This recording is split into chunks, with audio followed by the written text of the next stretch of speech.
fresh start. That's all I wanted. I had no family to hold me down, no close friends to keep me tethered. Just a dead-end job in a city that had drained me for years. When I found a cheap, one-bedroom apartment, I didn't hesitate. The place was called Blackwood Arms. It stood at the edge of town, half forgotten, wrapped in a dense wall of trees that clawed at the sides like they were trying to pull it back into the earth. The listing described it as historical, but that was a polite way of saying falling apart. The brickwork was cracked, the window shutters dangled by rusted hinges, and the front door was warped from time and neglect. But the rent? Unbelievably cheap. I should have asked why. When I arrived, I found myself staring at the building, an uneasy feeling twisting in my gut. It looked abandoned. The town itself had been quiet, but this place felt off. I knocked on the landlord's office door, and after a long pause, it creaked open. Mr. Delaney was an odd man, thin, with deep-set yellowed eyes and skin that clung to his bones like wax. He smelled like dust and damp fabric, and when he spoke, his voice was dry, like wind scraping over dead leaves. "You'll be in 3C, he said, sliding the key across the desk. "Rent's due the 1st of the month. No guests, no noise." I nodded. "Sounds fair." He hesitated, then muttered, "Just don't wander too much at night." Before I could ask what he meant, he shut the door. I chalked it up to eccentricity. Old landlords always had their quirks. I took the stairs to the 3rd floor, but with groaning beneath my weight. The hall smelled of dust, mildew, and something faintly sour. The overhead lights flickered weakly, barely cutting through the gloom. I passed by the other apartments, glancing at the doors. Every single one was shut tight. No sounds, no signs of life. It wasn't until I reached my door that it hit me. I was the only tenant. That night, the silence was unnerving. No hum of a TV through the walls. No footsteps in the hall. Just the occasional creak of the old pipes and the wind whistling through the cracked windows.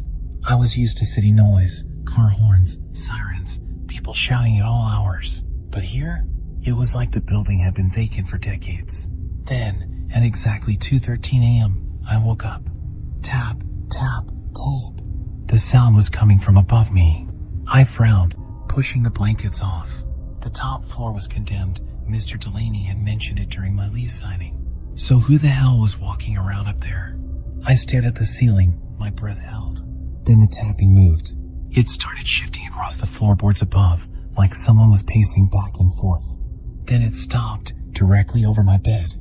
I didn't sleep after that. The second night, the tapping returned. But this time, it wasn't just footsteps.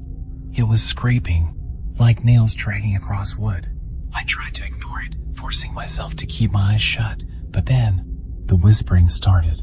Not out loud, inside my head. "Don't go upstairs." I shot upright, my skin crawling. The air felt thick, wrong, like something was pressing down on me. I flicked on my bedside lamp. My apartment was empty, but the whispering hadn't come from inside my room. It had come from inside the walls. By the 3rd night, I couldn't take it anymore. I needed to see what was upstairs. I grabbed my flashlight and stepped into the hallway. The building was deathly silent, the dim overhead lights flickering as I crept toward the stairwell. As I placed my foot on the first step, a sharp gust of wind rushed past me. Then I heard it. A voice, not out loud, but inside my skull. "Turn back." I gritted my teeth and kept going. Each step felt wrong, like I was walking deeper into something I shouldn't. The smell of mildew and rot thickened in the air, clinging to my skin. When I reached the top, my stomach twisted.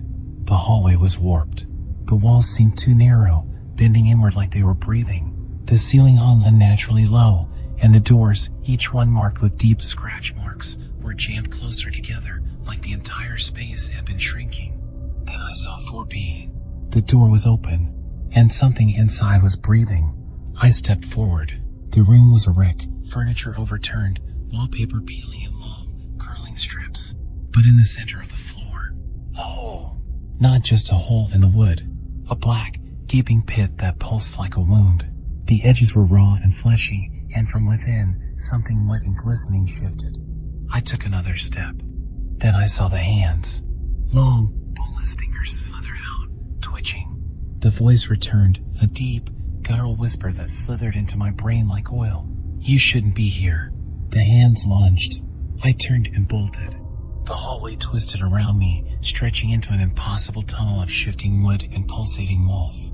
The floor groaned beneath me, bending as if something massive was moving underneath. I could hear it behind me. The wet, shuffling footsteps. The labored breathing. I didn't dare look. I ran. I didn't stop until I reached my apartment, slamming the door shut and locking it. Then I heard the whisper again. This time, it came from inside the room. You live here now. At dawn, I tried to leave. I packed my bags, grabbed my keys, and rushed to the front entrance. But when I reached the lobby, my blood turned to ice. The door was gone. Where the exit should have been, there was only another hallway, stretching endlessly into darkness. I turned, my chest tightening. Mr. Delaney stood in the corner, his yellow eyes empty. You shouldn't have gone upstairs, he murmured. Then he smiled. His lips stretched too wide, his teeth too sharp. And that's when I understood. I was never leaving. No one ever did.